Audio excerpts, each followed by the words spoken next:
do apuramento de todos os níveis da CNE. Então, Podemos, não estando conformada com aquela decisão, recorreu daquela decisão. E ela, por si só, a deliberação 105, ela já versa sobre a eleição presidencial, a eleição legislativa e a eleição provincial. Portanto, a eleição presidencial e as duas legislativas, nacional e provincial. Então, significa que não é necessário, ou não seria necessário, que nós, do nosso lado, Podemos e o VMC, fizessem também 3 recursos, porque a deliberação é só uma. Fizéssemos um recurso para a candidatura presidencial, um recurso para a candidatura legislativa e um recurso para a candidatura provincial. Não faria qualquer sentido. Então, nós fizemos um único recurso e lá estão vertidas as discussões e os pedidos no fim. Portanto, não é necessário. Portanto, essa discussão praticamente ficou encerrada. Entretanto, a mesma ordem, não é, que visa continuar a lançarmos cascas de banana no nosso percurso, então, provavelmente tenha levantado uma outra questão, que é a de saber se o Podemos tinha legitimidade para, não é, perseguir interesses que são genuinamente da candidatura presidencial. Como se sabe, Podemos, sendo um partido, não é, ela faz a remessa dos seus pedidos para a participação nas eleições via CNE. E Venâncio Mondlane, por ser uma candidatura presidencial, desculpa, eu disse Podemos presidencial, é legislativa, faz via CNE. E o candidato presidencial faz via Conselho Constitucional. Aqui abre-se a questão de saber se esta instituição que persegue fins, não é, legislativos, que são deputados da Assembleia da República e deputados das Assembleias Provinciais, pode perseguir interesses que sejam deste, que é da candidatura presidencial. Esta aqui é a questão que suscita debate. Vamos lá fazer um exercício muito simples. Vamos começar até por buscar esta mesma discussão do Ivan Maus. Eu estou aqui a fazer isto que é para não dizerem você está-se a socorrer da tua própria reclamação que você submeteu ao Conselho Constitucional. É para dizer que já outras pessoas têm o mesmo entendimento que nós, não é? E ele fez uma discussão à volta da Lei 15/2024, não é? Onde ele busca o entendimento que começa pelo artigo 55. O artigo 55 fala sobre os mandatários. O que são? Desculpa, fala sobre os delegados de candidatura. O que são delegados de candidatura? Os delegados de candidatura são os supervisores dos partidos nas eleições. Ora, a eleição presidencial, por força da lei, não tem esta prerrogativa de formar delegados de candidatura. E ao nível da eleição das mesas, ao nível das mesas de voto e ao nível do apuramento distrital, quem participa, em princípio, são os delegados de candidatura e também os mandatários. Ora, sendo que estes mesmos delegados de candidatura, em princípio, são aqueles que podem, e os mandatários, desculpa, podem fazer aquelas impugnações ao nível da mesa para a eleição presidencial. Logicamente, todo o material que vai seguindo depois o apuramento intermédio, o apuramento provincial, depois o apuramento nacional, e já pela mandatária nacional. Estes mesmos, se naquela altura das mesas de voto, pontificam como os supervisores daquela candidatura presidencial, logicamente, então, o Podemos, que é o detentor desses delegados de candidatura, pode sim perseguir interesses que sejam da candidatura presidencial. Isto é muito fácil de perceber. Aliás, nós podemos fazer não só esta leitura sistemática, na sistemática ao nível do próprio pacote eleitoral, nós podemos travasar, por exemplo, e buscar a questão da lei 7/91, penso que é essa a lei dos partidos políticos. Como é que se define o que é um partido político? Um partido político é uma instituição ou uma organização que congrega ideias, ideologias ou interesses de grupos de cidadãos. Portanto, quando nós vamos à eleição e vamos votar e votamos num determinado partido, nós estamos a dizer que nós concordamos com aquelas ideias daquele partido. Então, significa que Se um partido, praticamente, tem o seu manifesto que, em princípio, se compadece com o manifesto de um determinado candidato, eles podem se associar. É também com esta base que o próprio Conselho Constitucional, pode ter notado, o Elvino publicou isso na sua página, penso que eu também devo ter publicado, 2 dias depois de nós fazermos o acordo com o Podemos, que nós submetemos um requerimento ao Conselho Constitucional para fazer a transição entre a CAD e o Podemos, a dizer assim, olha, já não vai figurar o logotipo da CAD, porque ela foi chumbada pela CNE, mas nós temos este acordo com o Podemos. Então, quem vai passar a suportar a candidatura presidencial do engenheiro Venâncio é o Podemos. Então, significa que este partido, automaticamente, já disse que persegue aqueles fins. Portanto, é lícito, logo à partida, se ele pode suportar a candidatura presidencial, também pode perseguir estes fins. Pode recorrer, sim, para estes fins presidenciais. Portanto, esta é uma outra forma também de nós entendermos. Agora, reparem uma coisa, se os partidos políticos, eles apresentam interesses, ideias, ideologias, não é, de cidadãos ou de grupos de cidadãos, significa que qualquer cidadão, qualquer como você, Cuco, você pode perfeitamente, sozinho, dirigir-se à CNE, dirigir-se ao Conselho Constitucional e também fazer impugnações. Quando você vota, você está a votar porque você tem um certo interesse para que o Estado seja conduzido de uma certa forma. Então, isto significa o quê? Significa que você é parte interessada. Aliás, soberania reside no povo. Então, Podemos é povo, só que é um grupo, não é? Mas um indivíduo pode fazer isso. Aliás, nós vimos recentemente, eu dei um exemplo desse, que é o professor Roberto Tibana. Ele submeteu um requerimento a pedir à CNE para ele fazer a supervisão. Ele pode fazer. Claro que ele ali, naquele pedido, ele ancorou-se na lei do direito à informação. Mas ele podia ir buscar outras matérias que são como estas da lei eleitoral, dizendo que ele é parte interessada. Portanto, se um indivíduo como Roberto Tibana pode pedir para verificar atas digitais, significa que ele também pode protestar ao nível do processo. Portanto, mais ainda, eu ainda posso fazer uma outra, é a última, pronto, para dizer isto. Quando um partido, como é o caso do nosso recurso, nós metemos um recurso onde nós também dissemos que nós ganhamos as eleições. Portanto, se nós estamos a dizer que ganhamos as eleições, por exemplo, aquele partido que foi consagrado vencedor pela CNE pode protestar, não é? Dizendo que não. E eu que ganhei eleições. Eles podiam depois meter também a sua contagem paralela, meter também o seu recurso. Ora, o que isto quer dizer? Quer dizer que nós dizemos que ganhamos a eleição e eu digo que não, eu que ganhei a eleição. Ao dizer não a esta peça de recurso, significa que ele está a protestar. Está a dizer que não concorda com aqueles resultados também presidenciais. Então significa que quem diz não pode dizer sim. Ou por outra, significa que também um partido, depois de ver o nosso recurso lá dentro, poderia meter também uma peça, que não é propriamente, é também um recurso, é um protesto, mas não para dizer não, para dizer que sim, concordo com aqueles resultados. Eu até posso passar aqui uma verdade que acontece nos bastidores.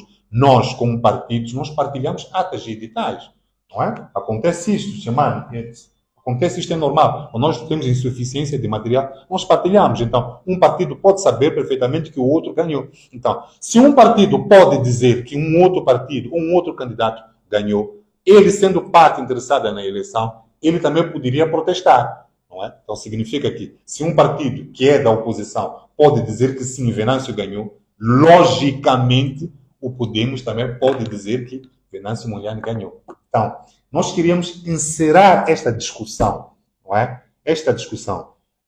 Há uma frase que foi um título de um dos comentários que apareceu, por acaso, nas redes sociais, que disse: a questão relativa ao engenheiro Venâncio ter sim protestado ao nível de recurso é retórica a mais e lógica a menos.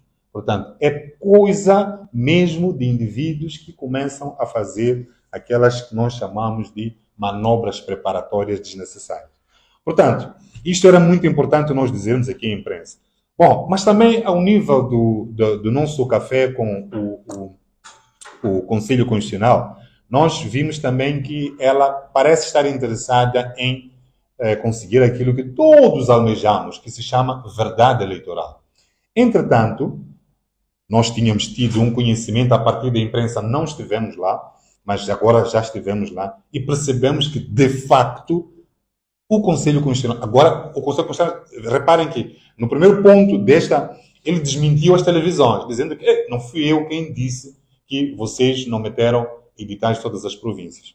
Agora, em relação à forma como ela vai conseguir, em princípio, alcançar a verdade eleitoral, ela reconfirmou aquilo que as televisões disseram. Está a dizer que tem atas e editais da CNE, depois tem atas e editais dos partidos. Está a fazer o quê? Está a comparar atas e editais desta com estes partidos. Portanto, pediu a nós, pediu a RENAM, MDM, por aí vai. E se os dados de um desses partidos coincidir com os dados da CNE, categoriza como um resultado válido. Nós dissemos que não. Desacompanhamos por completo essa metodologia. Até porque já tínhamos feito menção que esta forma de avaliar, ela peca exatamente por não ter filtros. Vamos lá dar exemplo. O que são filtros? Eu vou colocar aqui, novamente, não custa nada. Isto como se fosse uma urna. Então, o limite máximo, não é, da urna é o número de inscritos. Portanto, uma mesa, por exemplo, tem 800 inscritos. Então, significa que, por exemplo, todo um posto de votação tem um certo número de inscritos, vamos lá dizer, mais ou menos 3.200. Então, significa que a contagem dos votos não pode ser superior ao número de inscritos. Logo, houve enchimento. É óbvio. Então, nós não estamos a ver o Conselho Constitucional a falar sobre este filtro. Mas temos um segundo dado. Ao nível da nossa história da jovem democracia multipartidária que nós temos visto que o nível de abstenção tem crescido. E estas foram as abstenções, este foi o pleito com o recorde de abstenções. Então, acima de 50%. Significa o quê? Que o segundo filtro, não é, a ser contemplado é o filtro das abstenções. Significa o quê? Significa que, quando se está a fazer a comparação ou lançamento de dados, é preciso perceber se bate o número de votantes, se ele atinge o nível de abstenção ou extrapola. Porque não faz sentido dizerem que, ok, nós temos 800 inscritos, vamos lá, por causa da abstenção, que é de mais ou menos 50%, nós temos só 400 votantes. Mas aparecem 600. O que acontece? É fraude. É também uma forma de enchimento das urnas. Então, logo, eu vou dizer aqui de forma muito clara, porque eu fiz parte, sou, até este momento, o chefe do Gabinete de Centralização, o nonso apuramento, não é? O nonso apuramento. E dizer que aquilo não é uma coisa séria. Infelizmente, é o Conselho Constitucional, mas não é uma coisa séria. Por quê? Porque nós estávamos à espera que a doutora Lúcia Ribeiro, por exemplo, disse sim que há uma informatização. Mas a informatização que ela se refere é simplesmente meter dados, talvez num Excel ou num aplicativo. Mas ela não fala de crivo, não é? De crivo, chama-se de perícia mesmo.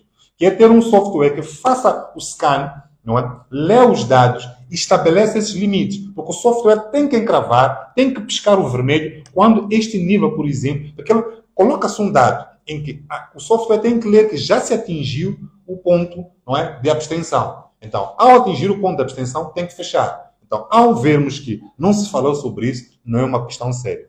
O nosso colega, por acaso, que esteve no encontro com o CC, fez questão também de dizer, olha, não basta só comparar atas editais entre partidos, mas nós temos que pegar todo o universo do material eleitoral. Portanto, o que acontece? Aqueles que encheram, eles se esqueceram de uma coisa, é que o material eleitoral congrega o quê? Congrega também, entra para votar, faz uma baixa num determinado caderno. O que significa? Significa que nós temos que verificar se aquele número de votantes que está no edital bate com o que está como baixa no caderno. Só por isto já vai dizer que aqueles dados não são fidedignos. Como pode ver, são vários os filtros. Um outro elemento que é importante, que o meu colega também fez questão de dizer, é por que não abrir a urna? Quer dizer, se nós já estamos a voltar e já estamos a ler os editais a um nível do apuramento parcial, que é o nível das mesas, então por que não abrir a urna? Que é para conferir. Então, o que deveria acontecer? Deveria acontecer é verificar o edital, verificar esses níveis que eu falei, verificar o caderno e verificar a urna. Aqui sim nós podemos ter um trabalho A Ordem dos Advogados, recentemente, penso que foi ontem ou antes de ontem, lançou também um posicionamento em relação a esta questão e adicionou um outro elemento. Disse, olha, esses documentos que vocês têm um problema sério que é relacionado com a autenticidade deles. Ou por outra, não basta só ele ser contemplado como um documento autêntico, mas é preciso ver quem que o fez. Ou por outra, a prova testemunhal também deveria ser levada em conta. Ou por outra, sem essa prova testemunhal, o trabalho que o CC está a fazer redunda a zero. Aquilo que o engenheiro Venâncio diz, água sobre pato.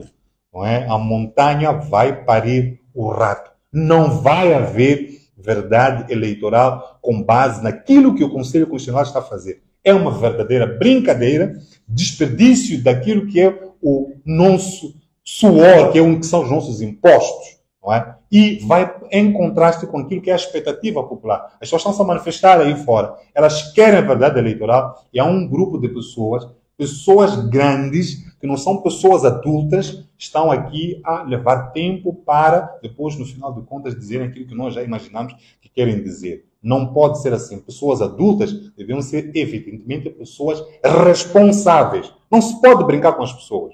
Então, era necessário fazer bater muito com esta questão relacionada com a verdade eleitoral.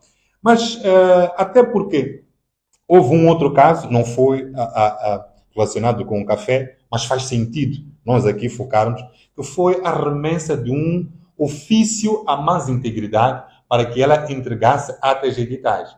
E a Más Integridade recusou-se.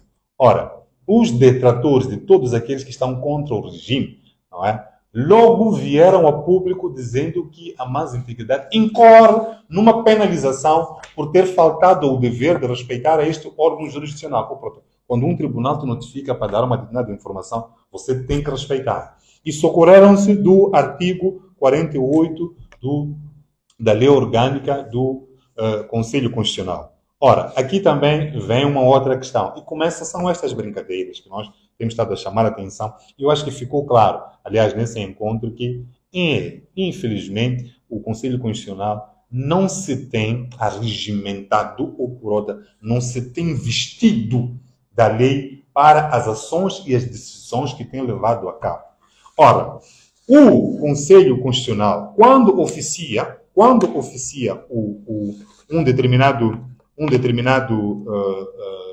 uma determinada entidade para prestar a informação, não basta só se socorrer daquele artigo 48. Eu vou ler o artigo 48, que é para vocês perceberem muito bem qual é o alcance dele. É preciso muito bem dizer isto. Muitas vezes nós fazemos interpretações da lei, mas não fazemos ela de forma sistêmica. Não é? Artigo 48, número 1, que foi disto, diz que o presidente do Conselho Constitucional, o relator ou o próprio Conselho Constitucional podem requisitar a quaisquer órgãos ou entidades os elementos necessários ou convenientes para a instrução e decisão dos processos. Vejam bem como é que o legislador termina. Diz dos processos. Ora, quando nós olhamos para o ofício que chegou à Más Integridade, vemos que no topo dela vem que se refere à fase de validação. Então, a fase de validação é uma fase concreta, que é aquilo que nós chamamos que é a fase de checklist. Não é? O que é a fase de validação? Aqui está novamente o grande problema de o CC viver de usurpação de competências. Não é? Não compete ao CC fazer o trabalho de verificação de atas e editais. Verificar atas e editais é um trabalho operativo e existem instituições que a própria organização do Estado, não é, as consagrou para essas tarefas, e é o SAI e a CNE. Não cabe ao CC, neste caso o Conselho Constitucional, fazer este trabalho porque é um trabalho operativo. Não é? Deveria, em algum momento, trazer o fundamento legal, que é uma obrigação que decorre do Código do Processo Civil, é o artigo 158, dizer como é que foi, onde foi, não é? Buscar essas competências. Ora, quando nós olhamos para esta situação dizemos claramente que não há espaço, não é? Não há espaço para que, efetivamente, a mais integridade incorra numa coima, numa penalização por ter, em virtude de ter se recusado a entregar as atas editais. Bem disse o Edson Cortés, que ele não queria fazer parte, mas a integridade não quer fazer parte daquilo que é esta mega fraude. Então, achou por bem, porque é um material já contaminado, recusar-se a tal. Então, o CC e aqueles que são os detratores de todos aqueles que são contra o regime encontraram possivelmente uma oportunidade para meter medo, talvez, à mais integridade, mas nós aqui reafirmamos que não há espaço para tal. Por quê? Porque este artigo, número 1 do 48 da Lei Orgânica do CC, para ela ser interpretada, tem que ser conjugada com outro artigo anterior, que é o artigo 45, que diz quais são as espécies de processo. E, e pela espécie de processo, ou a fase processual, que o CC, neste momento, diz estar a tratar, que é da validação, não dá oportunidade de verificar atas e editais.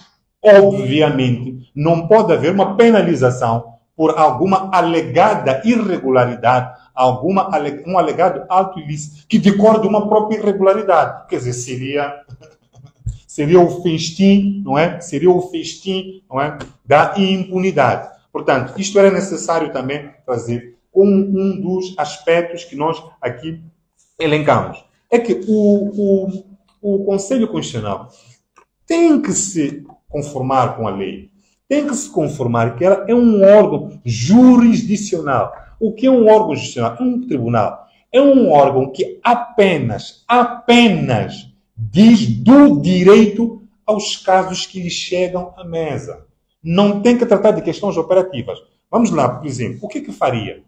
Quando chega a deliberação da CNE, se não tivesse havido, portanto, protestos, haver uma fase própria de contencioso, o que ela iria fazer? Ia fazer aquilo que nós chamamos de fase de checklist, que é verificar. As eleições ocorreram naquele dia que foram marcadas? Sim, é um checklist, certo. Todos participaram?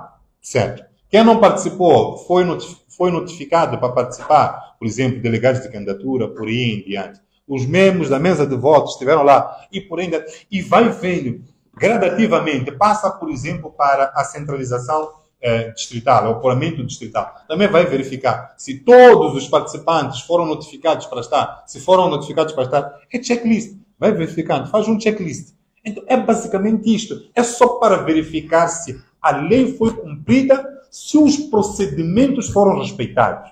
Não tendo havido cumprimento da lei, os procedimentos tendo sido desrespeitados, ele não vai pôr um certo no checklist, vai pôr X e manda voltar para aquela entidade que lida com questões operativas regularizar aquilo que ele violou. É isso que é o trabalho do Conselho Constitucional. Não estar a contar atas editais, quer dizer, praticamente agora, então, o que estamos à espera é de ver a mesma coisa que aconteceu em 2023, que é o Conselho Constitucional agora a vir trazer os seus resultados. Portanto, potências, como temos estado a dizer, aliás, de uma conversa, de um outro café que nós tivemos, que quisemos lançar essa questão, não é, aos venerandos juízes do CC, se o livro do professor Albano Maci continua ou não a ser válido, porque daquilo que o Albano Maci nos ensina é que as competências não se presumem, elas decorrem da própria ordem pública ou por outra. A lei diz quem é quem e por ser quem faz o quê. Então nós pretendemos deixar claro que esta usurpação de competência do CC tem sido uma verdadeira arma exatamente para esta desestabilização. Ao invés de funcionar como um órgão que vai trazer pacificação, é um órgão que está a trazer desestabilização. Porque as pessoas votam em quem votam e o CC decide fazer das suas. Atenção, direito, chama-se direito aquilo que é o regulador social. Ou por outra, nós somos como, podemos assim dizer, somos felizes aparentemente, porque nós nos sentimos seguros em viver numa sociedade que tenha regras. Eu vou dar um exemplo que já dei uma vez, mas não custa nada dar isto. Quando nós saímos de casa, quem tem carro, por exemplo, quando sai de casa, ele sai de casa convencido que há de voltar para casa. Não é? que durante o percurso para o seu local, ele não vai sofrer nenhum acidente. Por quê? Por causa da segurança jurídica. Ou por outra. Ele tem fé, crê que todos os outros automobilistas vão respeitar o Código de Estrada. Ou por outra, vão respeitar o direito. Quando nós temos uma entidade que não respeita o direito, o que é que ela está a dizer? Está a começar a inventar normas que, se fosse do Código de Estrada, quer dizer que, se me apetecer, eu posso passar para outra faixa. Se me apetecer, eu posso andar à velocidade que me interessa. Se me apetecer, eu posso ultrapassar o semáforo. É isto que está a trazer. Ou por outras, o CC não está a ser um elemento de pacificação. E o direito veio exatamente para regular a sociedade, trazer paz. O fim último do direito é a justiça, e justiça é paz. O que estamos a assistir lá fora é exatamente a ausência de justiça. E é essa falta de justiça que está a trazer estas coisas que nós estamos a ver aqui. E depois querem começar a dizer que é o engenheiro Venâncio, é o engenheiro Venâncio. Mas não é o engenheiro Venâncio. Quem tem estado a usurpar competência, quem tem estado a desviar-se da lei, é exatamente aquele que deveria cumprir. Disse que os juízes são o último guardião da moral, o último guardião da ética, o último guardião da lei. E estamos a ver um CC como o verdadeiro atropelador da lei. Isto tem que parar. Tem que parar. Portanto, CC, como estamos a dizer, não tem competências, por exemplo, para a situação que nós temos neste momento, de não ler o nosso recurso na fase certa. Nós já debatemos isto várias vezes. Nós voltamos a questionar a presidente do Conselho Constitucional ali, todo Moçambique viu, ela não tem fundamento legal para ter feito o nosso recurso transitar da fase do contencioso para a fase da validação. O que isto cria? Eu vou dar um exemplo muito simples. Ao nível das CDEs, ou por apuramento intermédio, quando uma das partes não se conforma com a decisão ali tomada, ele recorre. Só que ele não recorre para o CC, recorre para o Tribunal Distrital. Todo mundo sabe disso. Esses tribunais distritais são a primeira instância em termos jurisdicionais. Se daquela decisão não haver conformação, então pode-se recorrer para o Conselho Constitucional. Ora, nós temos vários exemplos de decisões dessas instâncias de tribunais judiciais, tribunais distritais, que não foram respeitadas. Há tribunais que mandaram recontar. E nós, ao nível do nosso recurso que entrou para o CC, estamos a trazer essas matérias. Olha, este tribunal mandou fazer isto. A CNE não cumpriu. Se a CNE não cumpriu e o CC está a pegar no nosso recurso, que devia ser apreciado nesta fase de contencioso, e passar para a fase de validação, o que o CC está a fazer? Primeiro, está a entrar em conflito com um outro órgão de soberania, que são os tribunais. Nós temos 5 órgãos de soberania em Moçambique. Presidência da República, Governo, Assembleia da República, Tribunais e Conselho Constitucional. O CC tem que deixar os outros órgãos de soberania também trabalharem. É preciso ficar claro que o CC tem que deixar os outros órgãos trabalharem. Então, não podemos continuar com esta senda de prevaricação para com a lei. Portanto, estamos a dizer é que não pode haver essa disposição para este CC deixar de fazer aquilo que deve por obrigação em usurpação de competências, neste caso, ou presunção de que tem competências para agir efetivamente como tem estado a agir. Bom, nós aqui também queríamos tratar como penúltimas matérias, que é esta questão de o próprio Conselho Constitucional ter feito menção de que, ao nível, não é, da apreciação que o CC está a fazer em relação aos editais, chamou de reverificação de editais, ela não se abre à observação eleitoral. Bom, esta questão prende-se com um princípio chamado de princípio de transparência. Não é só esse. Sendo, e como bem disse a presidente do Conselho Constitucional, que o CC, Conselho Constitucional, é um órgão jurisdicional, ela funciona como um tribunal. Ora, os tribunais funcionam também respeitando não só a legislação, mas também princípios. O que são princípios? Vamos lá, para nós podermos perceber. Provavelmente a gente fica com a sensação de que podemos desrespeitar princípios.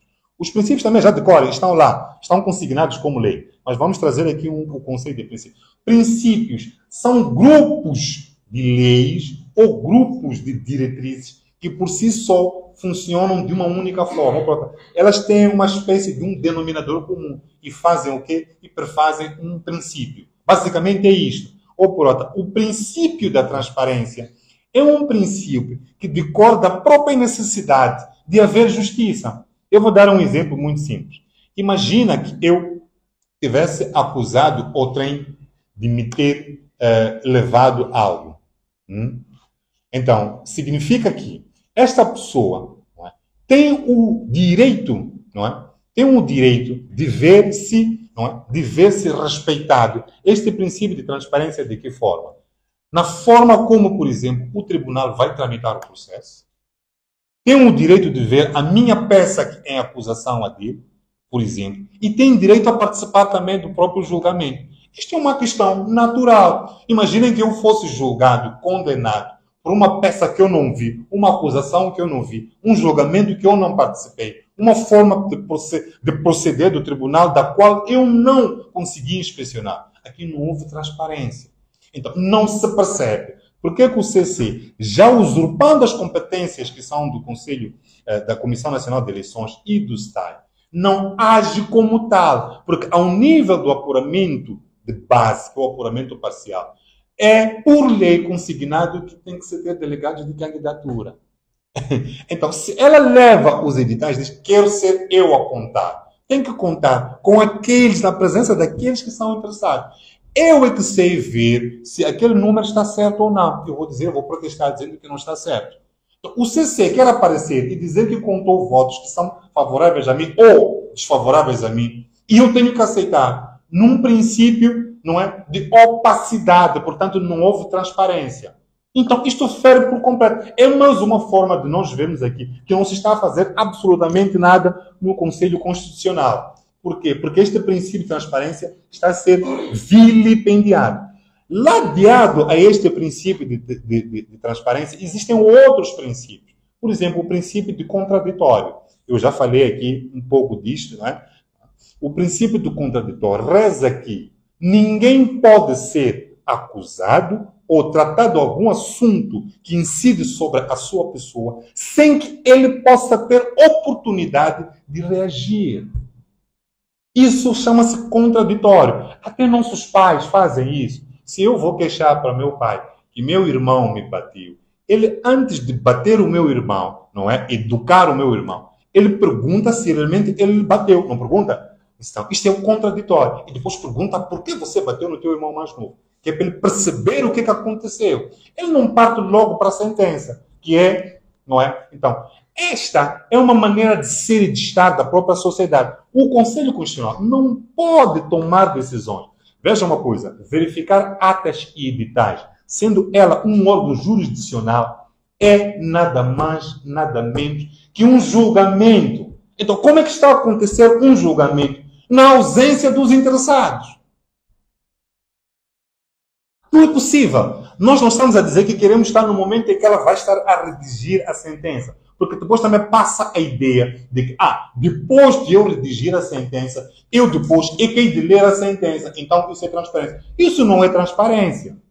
Isso não é transparência. A transparência, como nós dissemos, tem que ter esse princípio exatamente de transparência, o princípio do contraditório, o princípio de igualdade de armas, que é nós sabemos, por exemplo, o que a CNE, por exemplo, disse do nosso recurso, que é para nós percebermos mais ou menos o que é em função, não é? Em função daquilo que a lei diz, não é? Sabemos mais ou menos qual é a decisão que se vai tomar. Solidários, afinal de contas, o bem que vem daí em diante é um bem comum e todos vão se beneficiar. Se não houver perguntas, não é? Exatamente, sim. Ok. Exato. Exato. A primeira há uma narrativa que não sei se está a cometer irregularidades a alguns partidos para mostrar aquilo que é o projeto de trabalho. o que é que você disse de errado e que acham que é irregular. E também podemos ter frente a frente com o Presidente do Conselho Constitucional. Essas propostas agora não colocou porquê ao Conselho Constitucional. Ok, primeira questão, não é? Tem a ver com o que é que fez de errado. É assim, o Conselho Constitucional é um órgão jurisdicional, portanto, e infelizmente, não é infelizmente, na verdade, é apenas a característica daquela instância, porque é uma instância de recurso até, e faz parte daquilo que é um normativo de todas as instâncias de recurso. Ela não dialoga com as partes. A forma de dialogar com as partes é através das peças processuais. Quando nós metemos o recurso, nós estamos a dialogar com o CC. O que ela tem que fazer é responder, é tomar decisões. Quando nós metemos uma reclamação, o que ela tem que fazer é tomar decisões. Como vê, nós temos mais de 6 recursos, né? 6 reclamações, 2 recursos. 0 respostas. Mas quer tomar café. Isto aqui, eu não estou a dizer que esteja errado, não é? Mas aquilo que é a vocação, ou aquilo que é o trabalho, aquilo que é a competência, aquilo que é a atribuição, e nós preferíamos, eu dispensaria aquele café, mas as respostas às minhas reclamações. Eu precisava agora, não é? Agora eu precisava de ter uma resposta do CC a confirmar que efetivamente recebeu as minhas atas editais. Porque depois eu posso ser surpreendido num acórdão final a dizer que o quê? Eu não meti. Percebe o perigo disto, né? Então, são estas pequenas coisas que nós chamamos a atenção. Vou saudar os cafés, se for assim para sempre, ainda bem, abre-se, não é, ao público, mas não pode descurar daquilo que é a sua competência primordial. Ok. Penso ter respondido a primeira questão. A segunda questão, quer dizer, por que não disse? Quem assistiu percebeu que ela convidou-nos para um café, mas depois começou a dirigir o café como se fosse juíza. Já não deixava a gente colocar questões por aí em diante. Mal percebeu-se que o meu colega, depois de mim, mal percebeu-se que o meu colega até queria limitar o colega. Eu me lembro que a uma dada fase, depois da intervenção do meu colega que estava à minha esquerda, falou sobre algo que me interessou, porque estava a dizer que qualquer coisa relacionada com a processual, não é? Eleitoral.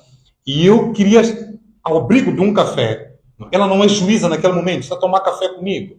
Eu queria lançar-lhe a pergunta, que é, afinal, que instrumento usa? Ou que instrumento é esse que se categoriza como a nossa fonte do direito processual eleitoral? E ela cortou, ou por outra. Todas essas questões teriam sido, não é, faladas no café. Nós queríamos conversar sobre isso. Aliás, esta questão do artigo 48, em relação ao mais integridade, meu colega também queria lançar, não é? Mas já estava naquela fase de saídas e por aí em diante. Portanto, nós temos muito gosto em debater estas questões à vontade. Quem nos acompanhou a ter percebido que nós temos as nossas convicções, estão certas ou erradas. Bom, cada um vai tomar as suas decisões, são as nossas convicções. Mas nós, desde sempre, primamos pela... Na verdade, ali o que nós temos é uma situação, como é que se diz? É aquilo que poderia, no final de contas, gerar um todo cheio de nada. Se nós confiarmos naquelas palavras, não é? exatamente como elas foram proferidas, nós, se tivéssemos, por exemplo, aqui um engenheiro, poderia resultar num todo cheio de nada, ou por outra. São palavras que não têm eficácia jurídica, podemos assim dizer. Então, nós precisamos, não é, de perceber, a partir das entidades que primeiro deflagram processos e das entidades que julgam os processos, estou a falar da PGE e estou a falar dos tribunais, de saber efetivamente o que é que está a acontecer. Então, é por isso que nós fizemos. É uma boa notícia, não deixa de ser, não é, saber que não existe um mandato. Mas dizer que não existe um mandato não quer dizer que não tenha havido a instrução de um processo. Então, no dia que souberem que ele está a chegar, não é? A PGE que vai fazer um ofício que é para o tribunal legalizar uma prisão. Então, nós não queremos ter essas surpresas. Então, há ali também uma espécie de um trocadilho, não é? Na expressão pode ser, não quero acusar aqui o venerando Adelino Muxanga, a quem muito respeito, não é? É preciso ficar claro isto, mas efetivamente não está encerrada a questão de saber se não existem processos ou que estejam em fase de instrução e que podem efetivamente resvalar naquelas situações que nós não queremos. Então, nós não queremos aqui o nosso candidato a ser vexado, porque nós sabemos que temos uma polícia. A questão da partidarização do Estado é algo que nos preocupa. Então, nós sabemos que pessoas do Partido Frelimo podem dar ordem a pessoas da Procuradoria-Geral para fazerem ofícios para o Tribunal e essas pessoas do Tribunal orientarem-se a partir dessas demandas.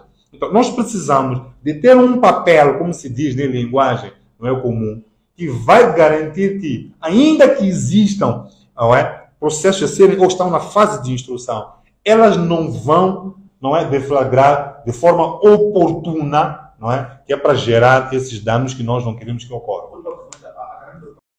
Eu respondi à pergunta anterior, que é nós termos garantias formais ou formalizadas, a partir destas que são entidades do Estado que lidam com a justiça, a PGR e os tribunais, Portanto, por exemplo, nós ficamos a saber, a partir do próprio Adelino Muxanga, são os pronunciamentos dele, que em relação, por exemplo, ao bloqueio das contas, ele já deu a entender que não pode fazer absolutamente nada e terá que ser ele, ao voltar, a fazer aquelas demandas normais, fazer as contestações, por aí em diante, até o processo fragmentar-se. Agora, em relação a esta questão dele aproximar-se, que é para a questão do diálogo, tem que haver garantias. Não é só destas entidades, mas também daquele que tem que ter o maior interesse por Moçambique. Aquele que, em princípio, como o próprio Venâncio Mondlane já disse, que é o pai desta nação, de todos nós, que é o Presidente da República.